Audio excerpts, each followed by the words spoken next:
Esse é o Democracia na Teia e hoje a gente está recebendo aqui com muito prazer o Caio Fábio. Muito obrigado por você ter aceitado o convite. Prazer foi meu. Prazer verdadeiro te receber aqui. Obrigado.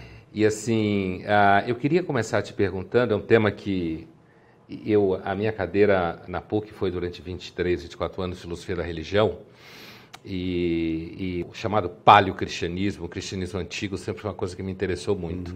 Eu queria escutar um pouco, porque você conhece bem isso, inclusive hoje, qual seria a diferença entre o cristianismo de Jesus e o cristianismo de Constantino? E como que a gente vê isso hoje? O Evangelho de Jesus, porque cristianismo para mim está irremediavelmente vinculado ao que aconteceu do quarto século para cá.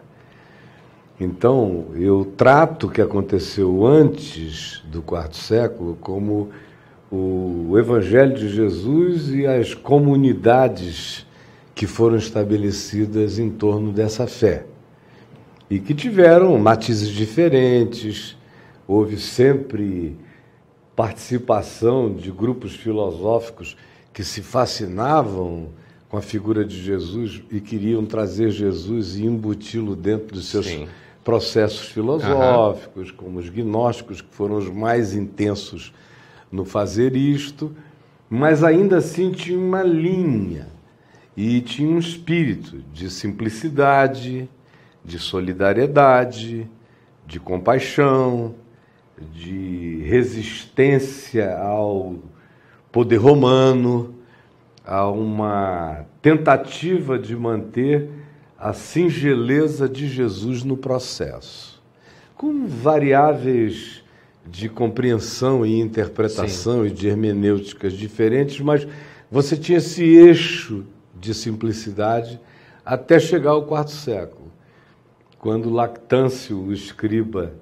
de Constantino, que era cristão, viu na angústia constantiniana de não conseguir reunir o império que estava em esfacelamento, enxergou a possibilidade de que aquela fé de pobres e escravos, que estava capilarizada no império todo, fosse esse agente catalisador. Então, a partir daí, quando Constantino entendeu esse processo e a história da visão sobre esse signo vencerás e tal, faz parte do marketing dessa história.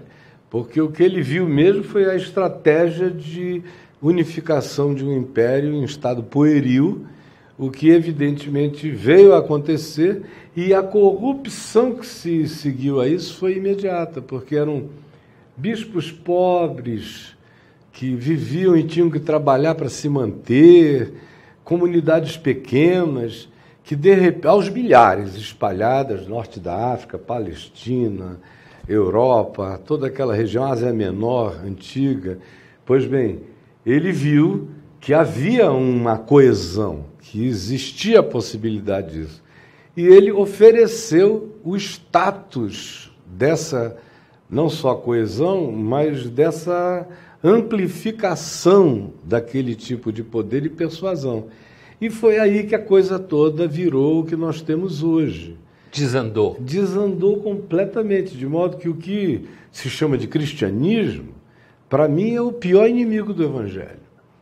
Jesus nunca teve um inimigo mais visceral, mais profundo, mais intrínseco, mais infiltrado nas células. Quer dizer que do se corpo Jesus de viesse Cristo hoje, do que o cristianismo. se Jesus viesse hoje, ele falaria dos cristãos desse universo aí, como ele falava dos fariseus? Falaria, e ele não teria absolutamente nada a ver com o cristianismo.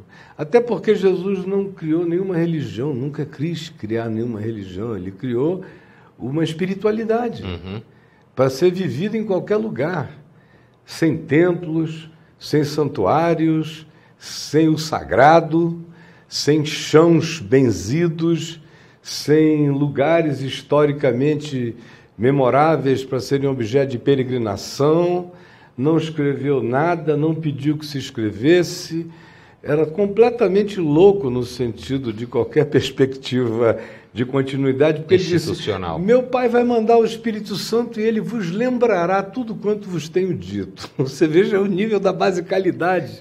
O Espírito Santo sopra onde quer, ouves a sua voz, não sabes de onde vem nem para onde vai.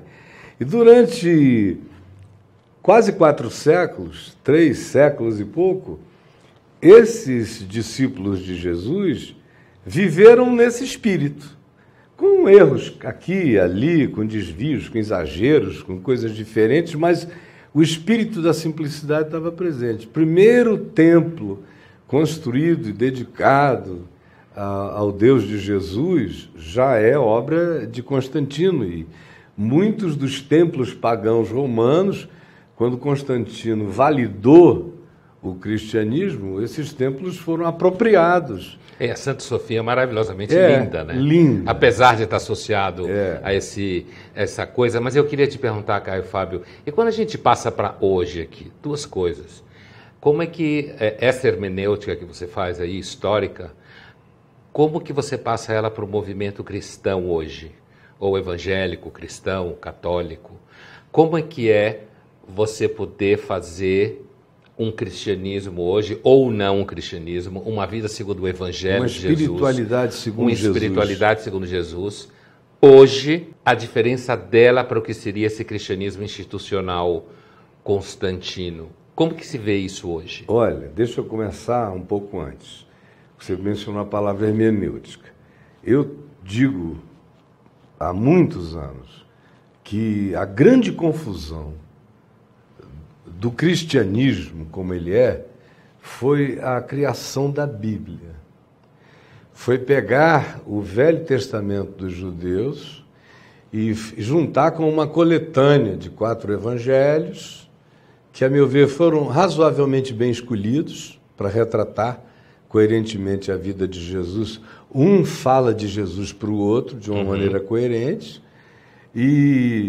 mas o imperador Constantino deu a eles a possibilidade de reunirem essa coletânea, essa biblioteca, Biblos, incluindo os livros que eles escolheram do Velho Testamento.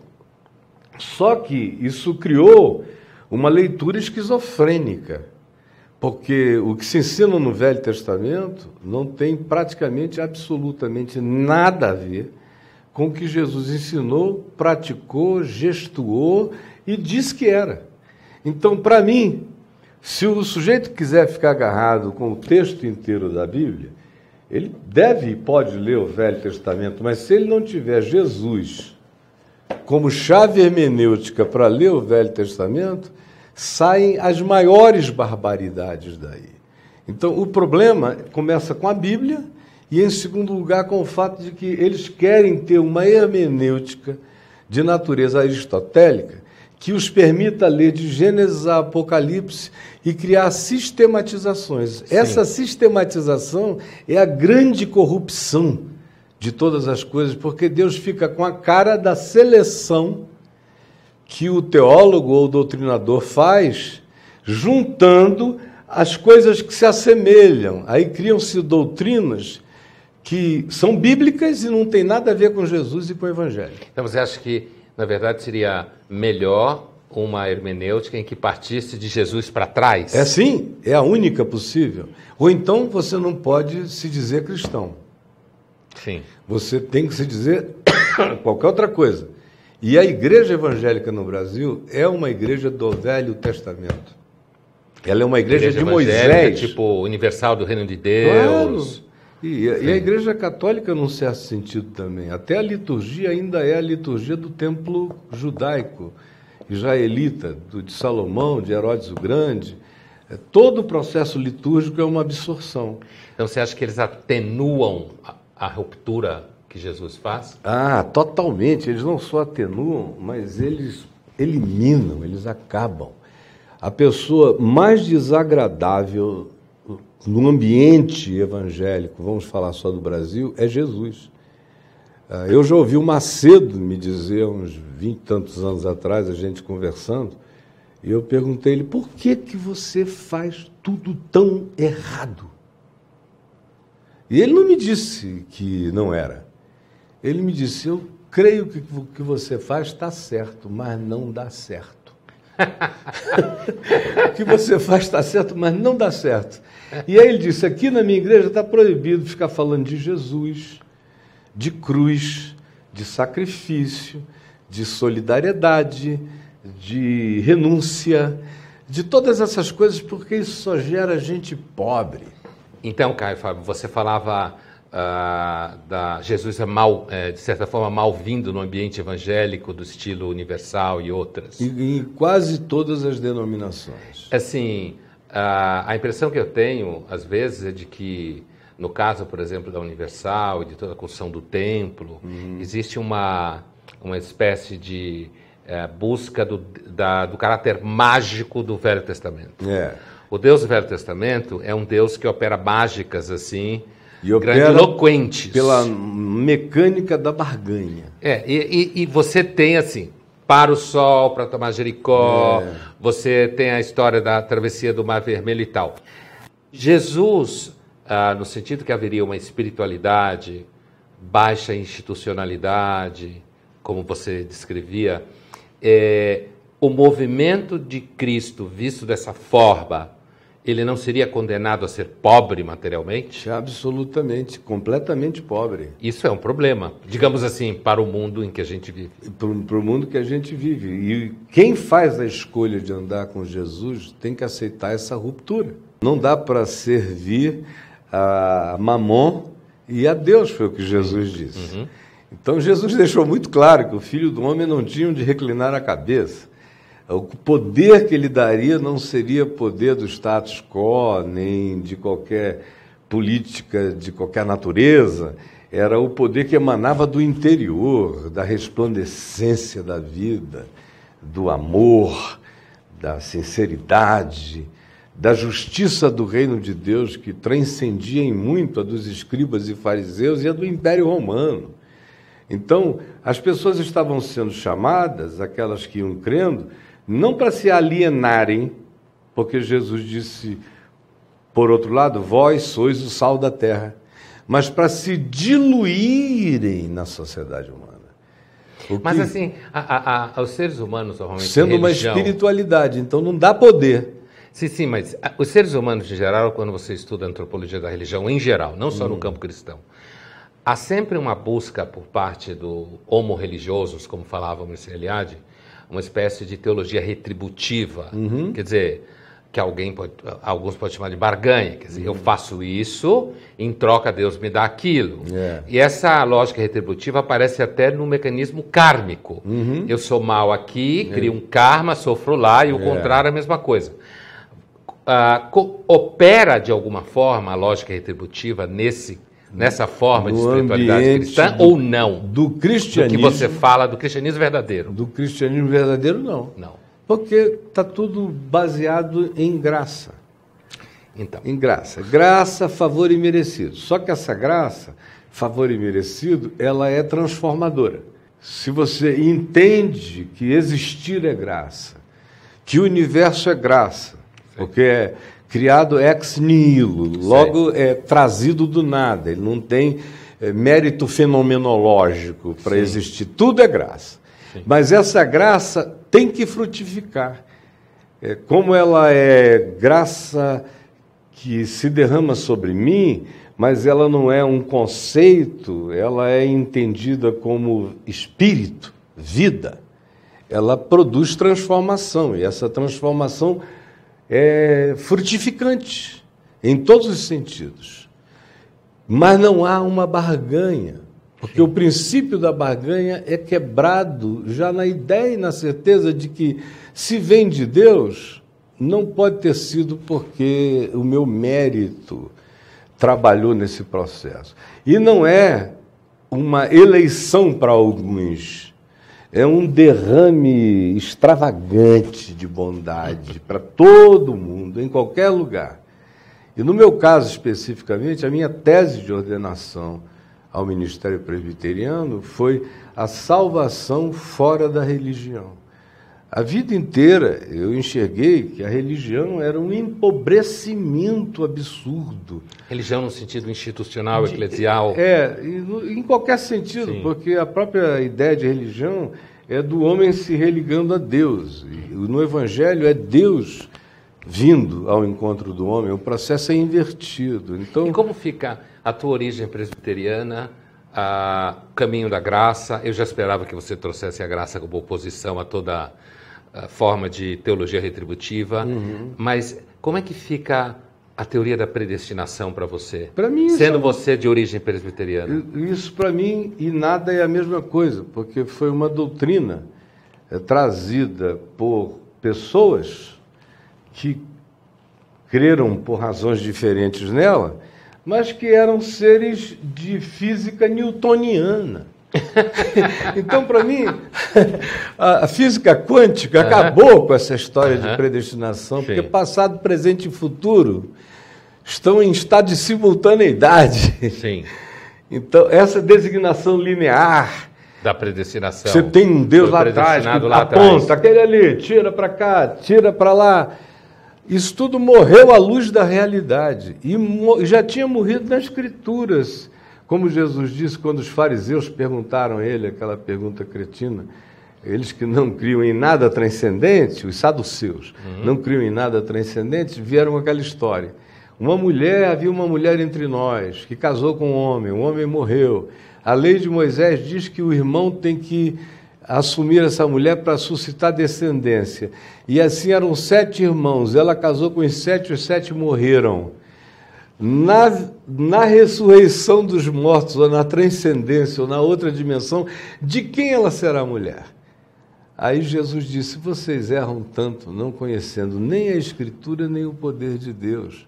Nessa outra dimensão, a animalidade não tem essa perspectiva, é um estado de transcendência para além do animal, do casar, do dar-se em casamento, do processo evolutivo, dessa matemática, desse instinto de posse. Tudo isso faz parte do que não será.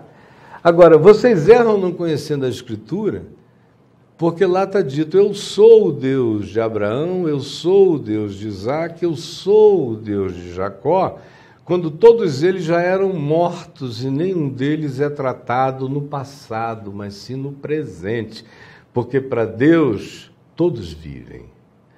Ora, isso é de uma atualidade extraordinária do ponto de vista do significado da física contemporânea a respeito do tempo. Então a predestinação se origina também numa época em que só se podia pensar em Deus a partir de lógicas bem lineares. Sei.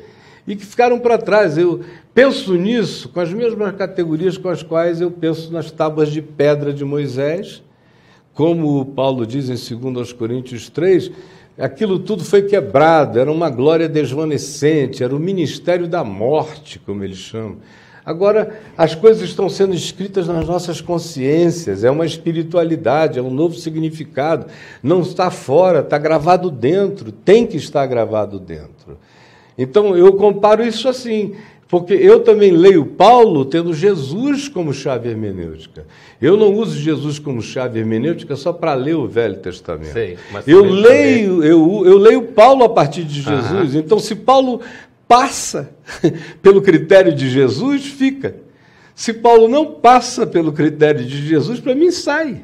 Ele vira, porque, de alguma forma, constantiniano. Assim. De modo que Jesus é chave hermenêutica, nesse meu olhar, para tudo. Não só para ler a Escritura, mas para olhar e examinar a vida. E tudo fica tão absolutamente conectado. Quanto mais a ciência cresce, para mim, mais o Evangelho se rejuvenesce e se reatualiza então, dia a dia. Você acha que em algum momento a ciência marcha? Estou pensando que na Idade Média você tem, num dado momento, uma grande polêmica entre aqueles que seguem Aristóteles e aqueles que acham que o Aristóteles vai, de alguma forma, esculhambar a recepção do cristianismo no mundo latino. Então, tem aquela polêmica da chamada dupla verdade. Então, a Tomás de Aquino, na direção da Igreja Católica, vai dizer que não, é uma verdade só, seguindo Agostinho, porque é um Deus único, e outros, como o próprio Brabant, filósofo aristotélico, vai dizer não, talvez exista a verdade do intelecto e a verdade da fé. Então você acha, Caio, que em algum momento ciência e fé se encontram? Acho que Portanto, Agostinho tinha razão, a verdade só? Eu acho que doutrina e ciência não se encontram. Mas fé e ciência não se separam. Sim. Se você entra para fazer uma tentativa de conciliação da ciência com os dogmas da religião, aí então esse é um projeto que já nasceu morto, porque ambos os ambientes são dogmáticos, o da religião bastante, o da ciência nem tanto, mas também um pouco. Agora, o que eu vejo que é inevitável, e é uma verdade só, porque se há Deus e Deus criou todos os universos e dimensões possíveis, isso tudo tem que ser coerente com o ensino de Jesus. Não dá para ter uma esquizofrenia de nenhum nível. Tem que haver uma unidade crescente. E o que eu vejo é o seguinte, é que a ciência está evoluindo espiritualmente muito mais do que a religião. A ciência caminha cada vez mais na perspectiva de entender limitações de si mesma e tem sido extremamente mais humilde do que a religião. E justamente por isso ela está crescendo em percepção muito mais do que a religião consegue acompanhar. A humildade é uma virtude epistemológica fundamental. Porque a humildade, humus, úmido, tudo isso é o que é um ser aberto para ser emprenhado, para ser fertilizado. Então, sem humildade, você não cresce em dimensão nenhuma, porque você perde o poder de ser emprenhado pela verdade, porque você fechou o útero com o dogma. Agora, deixa eu te perguntar uma coisa, mudando um pouco de assunto, mas não mudando. Gente, o Brasil nos últimos anos, aí, o debate político trouxe muito à tona a figura do evangélico. Seja lá o que for esta figura do evangélico, né? Trouxe muito à tona, inclusive associado à imagem de um certo, digamos, reacionarismo de comportamento, um acirramento de posições que nós poderíamos considerar aparentemente contrárias à espiritualidade de Jesus que você está falando. Como que você vê o papel hoje de um cristão no debate e na vida política brasileira? E quando eu digo cristão, eu estou dizendo um cristão não constantiniano. Como é que fica isso? Porque a maior parte das pessoas, na tua apresentação, veem os cristãos como cristãos seguidores de Constantino. Como que você vê? Como que você enfrenta o preconceito contra o evangélico hoje no Brasil? Olha, eu criei, eu digo eu, com alguns amigos, mas eu estava à frente e fui o propeller principal do processo, a Associação Evangélica Brasileira em 1991. Por causa disso, os evangélicos não tinham um centro de convergência, completamente pulverizados. O que não fosse cristão nem espírita era evangélico por exclusão já. E o Macedo já tinha surgido e feito muitos filhotes disso que está aí. Eu reuni os líderes que eu considerava sérios dos evangélicos e aí me surpreendi, porque 70% de todas as lideranças e de todos os corpos denominacionais quiseram se associar àquela época à EVB por uma razão. Eu disse a eles, olha, se nós não definirmos hoje qual é o significado de ser evangélico no Brasil, o que será evangélico dentro de 20 anos no Brasil, o representante, o dono da sigla, a referência, o emblema, o estandarte, será o Macedo, será universal e tudo o que a eles venha a se assemelhar. O que aconteceu? Foi, desculpa, mas foi uma profecia de uma precisão absoluta. Quando eu vi, em 1998, aliás, em 94, o Macedo fez coisas horrorosas, era aquele escândalo, e todo dia era uma pocilga a respeito dos evangélicos sendo divulgado.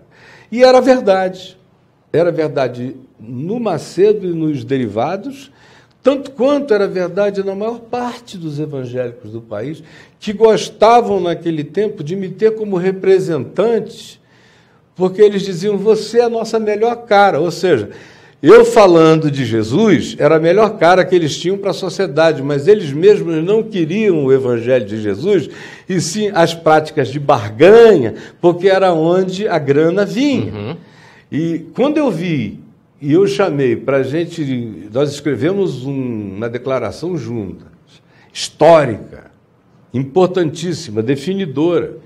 E eu disse, agora está na hora de separar os meninos dos homens. Uhum. Eu quero ver quem é que tem coragem para assumir isso, porque, do contrário, em 20 anos, a sigla é do Macedo. E quem tiver vergonha na cara não vai saber nem onde se enfiar. Aí eu comecei a ver o pessoal pular fora. Não, assina você nos representa, essa coisa toda, porque... E quando eu comecei a apertá-los, eles diziam, eu não posso assinar esse documento, é todo certo. Do ponto de vista do Evangelho, ele está todo coerente. Esse é o problema. Mas nós não vamos assinar, senão a gente perde dinheiro. Sim. Porque o nosso povo só entende a linguagem da barganha e da troca. Então nós não podemos assinar esse documento.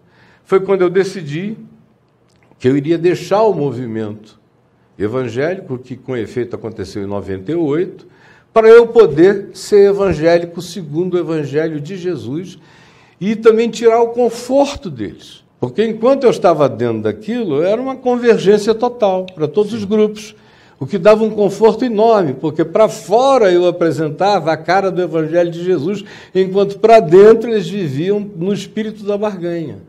Quando eu rompi, em 98, foi com essa consciência também, de que a única, melhor e possível coisa que eu pudesse fazer na minha geração, neste país, era ser um evangélico segundo o Evangelho, rompido com o processo corruptor do Evangelho constantiniano praticado no Brasil. E você acha que funcionou?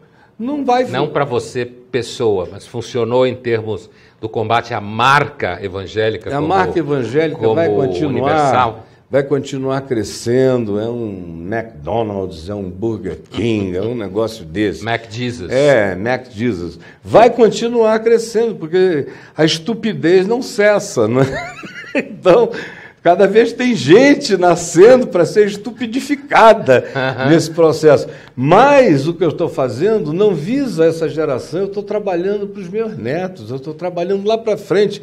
Vai chegar uma hora, e num certo sentido já chegou, em que todos os filhos e netos dessa pastorada que lidera essa coisa toda, eles me assistem todo dia, recorrem a mim todo dia, eles estão aprendendo uma outra espiritualidade porque eles não aguentam mais. Quase toda família de pastor tem um gay, tem uma filha lésbica, que são esmagados lá dentro no evangelicalismo constantiniano. Sim. E no Evangelho de Jesus são acolhidos. Uhum. Então, vai ser, à medida em que o tabu for rompido de dentro para fora, pela eclosão dessas novas gerações, haverá muito mais gente, como tem havido crescentemente, gente procurando o Evangelho primitivo de Jesus. Você veja que a segunda maior denominação do Brasil hoje, a primeira é a Assembleia de Deus, Convenção Geral. A segunda são o que os evangélicos chamam de os desigrejados. Sei. Que são mais ou menos 16 a 17 milhões de gente que saiu das igrejas, mas continua mantendo a fé. E eu pastoreio a maioria dessas pessoas. E o caminho da graça é isso. O caminho da graça é um caso desse... É uma alternativa para as pessoas irem, embora...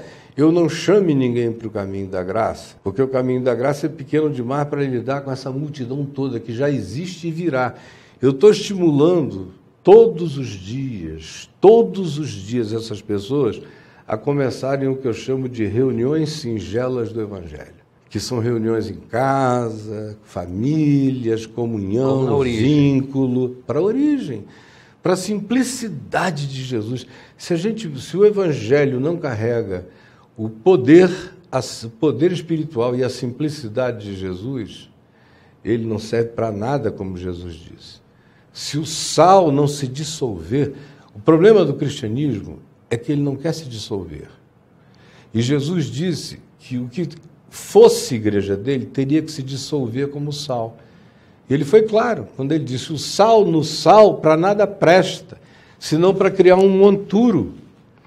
Um monturo. Então o cristianismo é um monturo desse sal. E a verdadeira espiritualidade é o que não se vê. São aqueles que vão se dissolvendo na sociedade. Então deixa eu voltar para a resposta política. Eu conheço e vejo e estimulo alguns indivíduos a entrarem na política sem nome, sem bandeira, sem signo de nenhuma natureza religiosa, para carregarem essa espiritualidade e tentarem se dissolver no ambiente político. E aí, sem partidarismos de nenhuma natureza, eu acho que na política brasileira atual, a pessoa que melhor representa esse espírito é a Marina Silva, que é uma cristã, é minha vizinha, minha amiga, eu sei de quem eu estou falando, não é uma estranha de mídia para mim, é uma pessoa com quem eu oro. E é uma pessoa que tenta viver essa espiritualidade, se diluindo em todas as correntes da sociedade. Quem designa a Marina como evangélica toda hora é a mídia ou os inimigos dela, porque ela mesma não faz essa apresentação com nenhuma ênfase. E toda vez que ela menciona, eu digo, olha, não faz isso não, porque está trabalhando mais contra ti do que a favor. Porque os evangélicos institucionais, constantinianos, nunca vão te aceitar.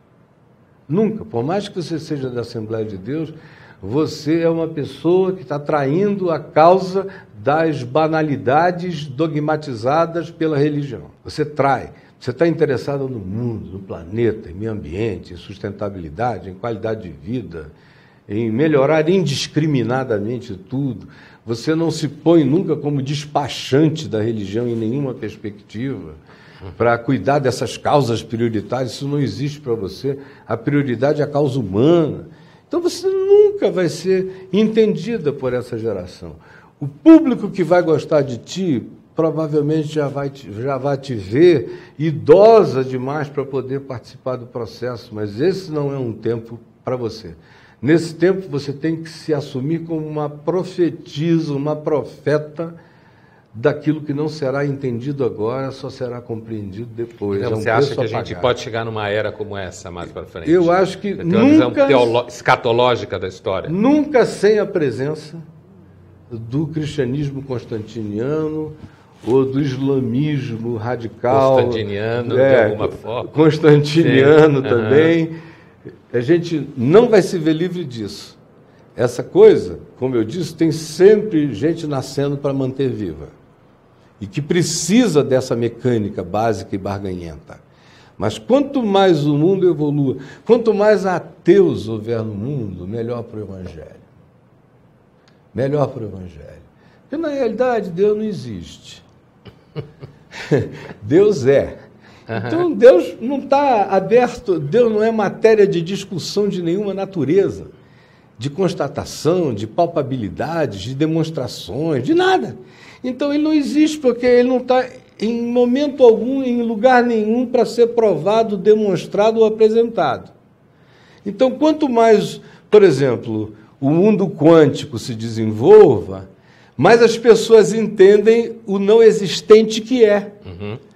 Agora, a religião é toda newtoniana, nas suas palpabilidades, nas suas obviedades, no universo fixo, no que não muda. E o Evangelho é extremamente quântico, está em movimento. Eu, quando estudo mecânica quântica, física quântica, eu me deleito, porque parece que eu estou lendo um texto do Evangelho, com a espiritualidade do Evangelho.